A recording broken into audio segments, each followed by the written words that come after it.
और दोस्तों, शेयरविन चैनल पर एक बार फिर आपका स्वागत है।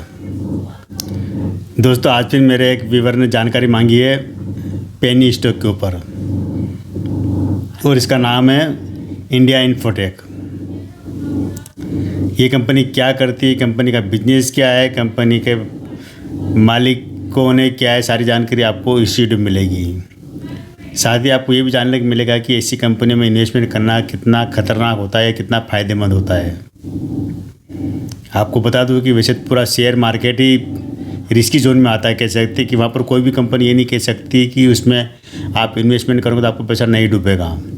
रिस्क होती है, हर कंपनी में रिस्क होती है, लेकिन रिस्क कितने परसेंटेज ये ज़रूर आपको देखना चाहिए। किसी स्टॉक में 10% की रिस्क होती है, किसी में 20%, किसी में 40% की। लेकिन आज जिस कंपनी का हम जिक्र कर रहे हैं इंडिया इन्फोटेक, इसमें 100% की रिस्क है। मैं 50, 70, 80 भी नहीं कर, 100% की रिस्क है। मतलब ये कि 100% चांस है कि आपका पैसा डूब जाएगा, पूरी तरह जीरो हो जाएगा, या 100% चांस है कि आपका पैसा 10 गुना, 20 गुना, 100 गुना हो जाएगा। दोनों साइड आपको देख के चलना चाहिए। ये कंपनी ऐसी है, पेनी स्टॉक है, और बहुत ही खतरनाक जोन में है, ये कह सकते हैं अभी। तो पहले हम इसका डेटा जान लेते हैं, फिर बाद में जानेंगे कंपनी क्या करती है। तो डेटा ये है कि इसका भी शेयर की प्राइस 1.5 रुपये के आसपास है, ₹1.52-53 के आसपास है। इसका अगर एक साल का हाई और लो देखेंगे तो हाई रहा है इसका ₹2.97, 3 रुपये में नहीं, ₹2.97 हाई रहा है एक साल का, और लो रहा है ₹1.05। पूरी लाइफ टाइम का हाई और लो देखेंगे तो वहाँ पर आपको मिलेगा करीब ₹40 का इसका हाई मिलेगा, और लो रहेगा करीब 90 पैसे का। आप देखिए कितना ऊपर कितना नीचे, कितना ऊपर कितना नीचे जाता है शेयर, कितनी ज़बरदस्त इसके अंदर गिरावट आती है। और यहाँ पर आप देखे जाए तो ये शेयर हर समय कभी एएसएम में पड़ा रहता है, कभी जीएसएम में पड़ा रहता है, मतलब निगरानी में पड़ा रहता है ये शेयर। मार्केट कैप है इसका 193 करोड़ का मार्केट कैप बताते हैं। रेवेन्यू की बात करेंगे तो इसका रेवेन्यू जो आया है इसका करीब 5.5 करोड़ का रेवेन्यू आया है दिसंबर में, और 3.5 करोड़ की प्रॉफिट हुई है। पूरे साल का हम 22-23 का देखेंगे तो 46 करोड़ का रेवेन्यू आया है, लेकिन पूरे साल के अंदर इनका प्रॉफिट 1 करोड़ भी नहीं है। वहाँ ज़रूर आपको देखना चाहिए। इसकी फेस वैल्यू 1 रुपये, शेयर स्प्लिट हो चुका है, एक शेयर के 10 शेयर बन चुके हैं, लेकिन इसकी बुक वैल्यू है ₹2.20। तभी ये बुक वैल्यू से भी कह सकते हैं कि आपको आधी प्राइस में शेयर मिल रहा है। जितनी इसकी प्राइस होना चाहिए आज की तारीख में, उससे आपको काफ़ी कम है। ये ₹2.20 बुक वैल्यू मिल रहा है आपको ₹1.50 में।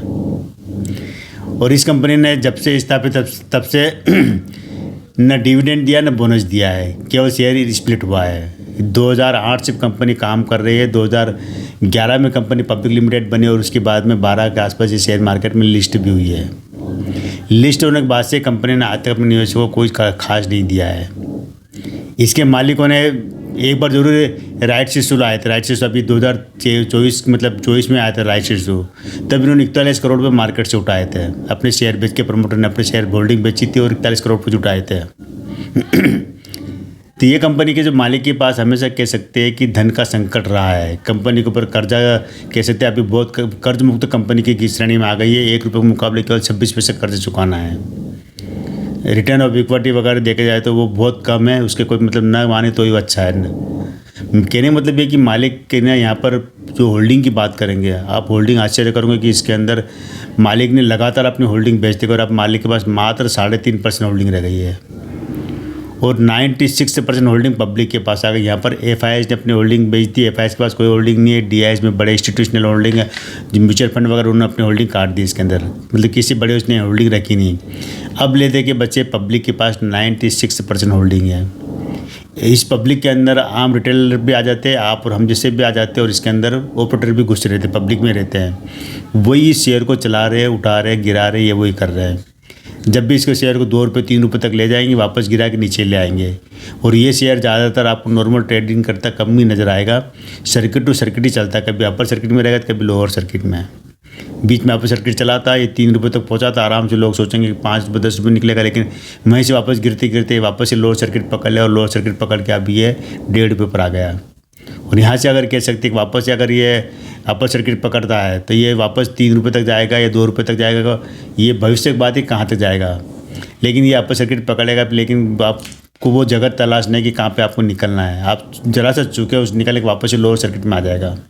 पिछला आप अगर इसका रिकॉर्ड देखेंगे 2014-15 के बाद से, तो ये इस कंपनी का यही नज़र आएगा कि या तो अपर सर्किट में रहता है, लोअर सर्किट में ये GSM में पड़ा रहेगा। ESM अभी भी ESM सेकंड में है ये, मतलब जो सर्विलांस है, जो निगरानी तंत्र, जहाँ पर सेबी निगरानी करती है कि शेयर के अंदर बहुत बड़े बड़े वॉल्यूम में 23 करोड़ 40 लाख 50 लाख शेयर उठाए जा रहे हैं, खरीदे जा रहे हैं, एक हाथ से दूसरे हाथ में शेयर जा रहे हैं।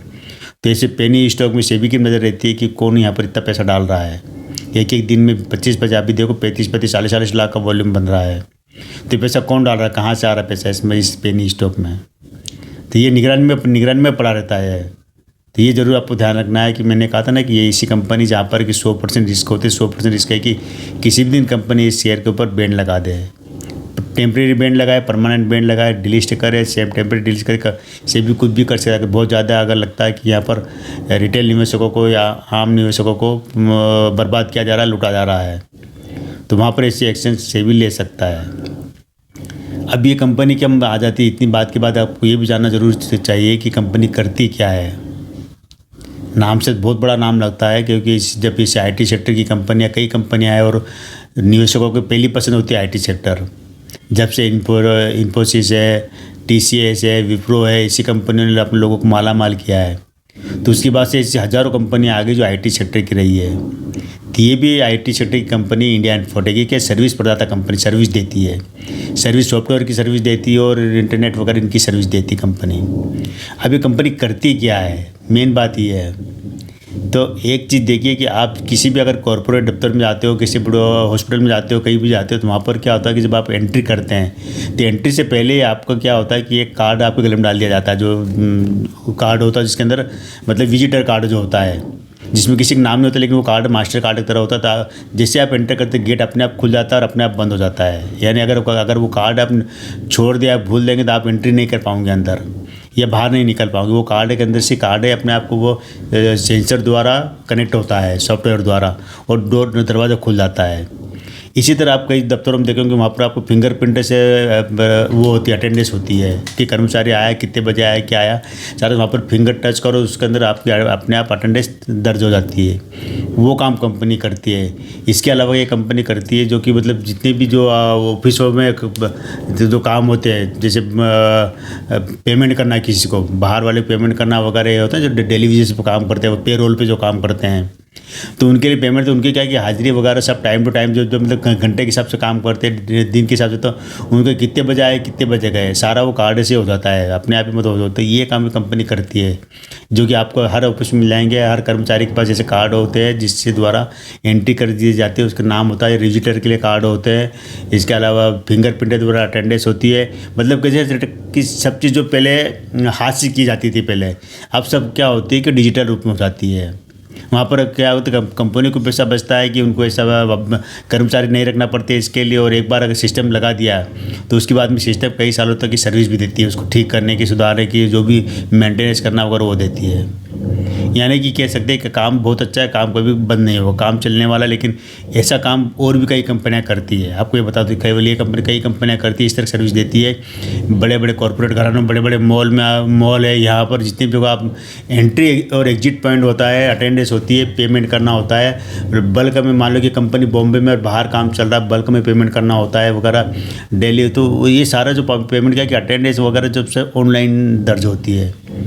तो ये काम कंपनी करती है। काम अच्छा है, काम बुरा नहीं है, कंपनी के पास अच्छा है। लेकिन बस कंपनी के साथ ये दिक्कत है कि यहाँ पर प्रमोटर लगातार अपनी होल्डिंग बेच रहा है। कर्जा जरूर कम किया, कंपनी को कर्जे से बाहर भी ले आए लगभग, लेकिन वो अपनी होल्डिंग बेच कर लाए हैं। ये जरूर कमाई से नहीं लाए, होल्डिंग बेच कर इन्होंने 41 करोड़ रुपए का अभी इन्होंने राइट इशू द्वारा जुटाए थे। तो ये पिछले दिनों की बात है। तो ये सब अपना कर्जा पूरा करने के लिए पैसा जुटाया गया है। तो आप उम्मीद आप समझ गए होंगे आपको इन्वेस्टमेंट करना चाहिए या नहीं करना चाहिए। क्योंकि मेरा मानना है कि इसी कंपनी से दूर रहो तो ज़्यादा अच्छा रहेगा। अगर आप रिस्क ले सकते हैं, रिस्क लेंगे तो हो सकता है कि आप अच्छा पैसा कमा भी जाओ, क्योंकि शेयर मार्केट रिस्क है। लेकिन कितना % रिस्क कोई झेल सकता है, ये अपनी कैपेसिटी होती है। मैं अगर 20% तक की कैपेसिटी झेल सकता हूँ नुकसान की, तो 20% वाले शेयर को मैं एंट्री करूँगा जहाँ पर 20% तक का रिस्क हो। 100% पैसा डुबाने की अगर किसी में अगर क्षमता है कि वो पूरा उसका 10 लाख पूरा जितना डाला उतना पैसा पूरा डूब जाए और वो उसकी कोई फ़र्क नहीं पड़ता है, तो वो ऐसे लोग इसी कंपनी में पैसा डाल सकते हैं जिनके जो इन्वेस्ट किया हुआ पैसा पूरा डूब जाए तो कोई फ़र्क नहीं पड़ता उनको। ऐसे लोग इन्वेस्ट कर सकते हैं ऐसी कंपनियों में, कमाएंगे भी अच्छा और गवाएंगे भी अच्छा। तो ये दोस्तों आज केवल इतना ही, कल फिर मिलते हैं मैं एक नए वीडियो के साथ नई जानकारी। तब तक मेरे चैनल बने रहिए, शेयर कीजिए, सब्सक्राइब कीजिए। तो आज केवल इतना है दोस्तों।